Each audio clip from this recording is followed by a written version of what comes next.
We were dancing by the pole, and the other side was where the cops came in, and a friend of ours, a kid we knew named Gypsy, we heard him scream at the top of his lungs, "Don't touch me." They came in nasty, pushing, shoving people, and that was not good. That was Fred Tree Sequoia, now 86, who was at the Stonewall Inn on June 28, 1969, when the riots began. That kicked off 6 days of protests that was the defining moment in the struggle for LGBTQ plus rights just over 50 years ago. Hello, and welcome to The Excerpt. I'm Dana Taylor. How has the struggle for equality evolved since Stonewall?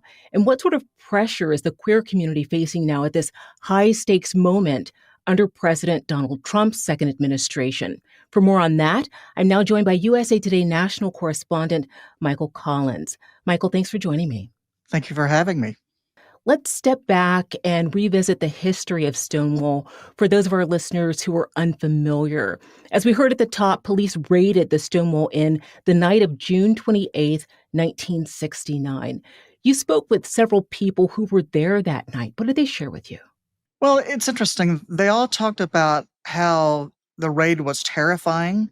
And then, once the riots started, once people started pushing back against police, it became sort of affirming. They were tired of police harassment, and they were fighting back. They were fighting for their rights. And you have to remember that this was a time when very few gay people were out publicly. Same-sex relations were illegal. You could get arrested in New York for just wearing clothing that didn't match up to your gender at birth.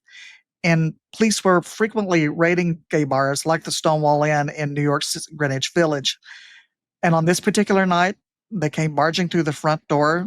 They smashed liquor bottles. They threw people up against the wall. They smashed the jukebox. One of the people that I interviewed was Mark Siegel, who is from Philadelphia. And he had been in New York for just 6 weeks when suddenly he found himself in the middle of all of this chaos. He was at the back of the bar near the dance floor when police came through.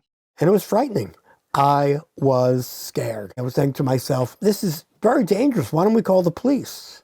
How do you call the police when it's the police who are doing something like this? I went from being extremely frightened inside to coming outside and being angry and not understanding why and realizing something had to be done. Michael, as you wrote in your piece, the first night of activism, starting with the police raid, was really the beginning of the movement for LGBTQ plus rights. Walk us through that time.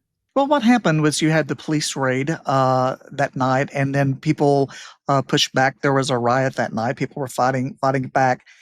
But it wasn't just that one particular night. Over the next 5 nights after the raid, there were also spontaneous protests and demonstrations outside of Stonewall. And at several times, there were several thousand people that were involved in these protests. Then, over the coming weeks, you had a number of new organizations that formed, groups like the Gay Liberation Front, and they were demanding an end to this police brutality, and they were demanding equality.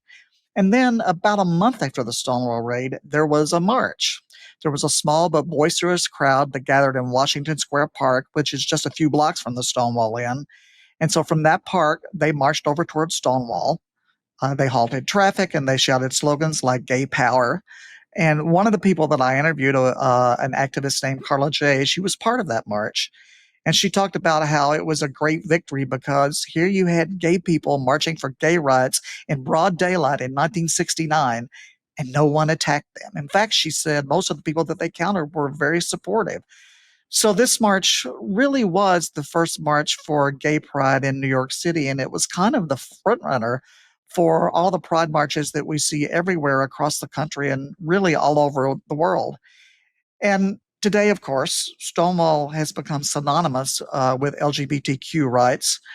What happened at Stonewall has become such an important moment in LGBTQ history, in American history really, that in 2016, President Barack Obama designated the exterior of the bar, an adjacent park and nearby streets as a national monument. He did that because he wanted to make sure that what happened there, the people were involved, and the cause that they were fighting for, he wanted to make sure none of that was ever forgotten. As you know from reporting on this community, Michael, President Trump's rhetoric has been particularly hostile to the trans community. Recent change by the National Park Service, or NPS, removing the word transgender and the letters T and Q from the monument's website has sparked fierce backlash. What did you hear from Stonewall veterans on this? Well, what I heard was that members of the LGBTQ community, particularly transgender people, feel like they are under siege. Erasing transgender people from the Stonewall Monument website is particularly disturbing for them because transgender people were there that night. They were so pivotal to the events of Stonewall. They were fighting back against police right alongside gays and lesbians and so many other people who were there. Mark Siegel, who we heard from just a few minutes ago, told me it's almost like the Trump administration is trying to rewrite history, trying to raise an entire group of people and their contributions to Stonewall. And it's interesting because Stonewall is the only national monument dedicated to LGBTQ rights or LGBTQ history. And as Mark Siegel points out, people come from all over the world to visit Stonewall and see the place where the modern LGBTQ rights movement was born. Well, I think it's really important to realize that throughout America, there are many places people go to celebrate their heritage, their culture, or their feeling of patriotism. If you want to feel proud about your patriotism in America, you might come to Independence Hall. If you want to feel proud about the building of the LGBT community and where that started, you come to Stonewall. The NPS has said that these actions were in alignment with the president's two-gender policy, which directs federal agencies to recognize only male and female. What precedent might it set for other historical sites? Well, I think it's important to keep in mind that this is not just about the two-gender policy. I mean, that's a big part of it, but it's really about this administration's efforts to target any government program that promotes diversity and inclusion. And we've already seen the impacts of that in numerous ways. There have been numerous photos that have been flagged for removal from some government websites just because they contained the word gay. One of the most notable cases of that was the Enola Gay, which, of course, was the B-29 bomber that dropped the atomic bomb on Hiroshima, Japan during World War II. Photos of the Enola Gay were among those that were flagged for removal from the Pentagon website because the bomber's name included the word gay, even though it had nothing whatsoever to do with gay people or the LGBTQ rights movement. The revised website scrubs mention of transgender people, even though trans women of color like Marsha P. Johnson and Sylvia Rivera were central to the uprising. What happens socially, politically, and culturally when a government rewrites history and decides later who gets to be remembered? Well, what happens is you end up with a one-sided view of history, or really an incomplete view of history.